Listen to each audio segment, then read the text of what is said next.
Mana akalar.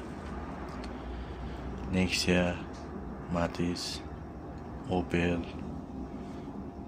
Zafiralarni kasalligi zamogini 3 sinib oladi.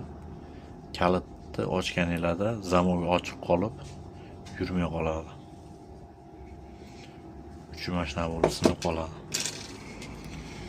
Mana 3 bo'ladi mana. Ularda shu kasalligi bor. Uni ochib turib, zamog kontaktini chiqarsanglar bilinadi singanligi. Zamog ochiq holatda qolib qoladi. Mana butuni manaqa bo'ladi mana. Sinmagan butuni mana shunaqa bo'ladi. Ko'rsanglar bo'ladi. O'zingizlar ham almashtirsanglar bo'ladi buni.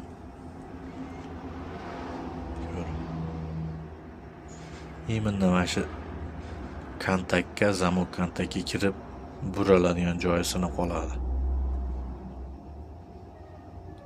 Shunaqa kasalligi bor. Opel, Matiz, Nexia larda bo'ladi bu.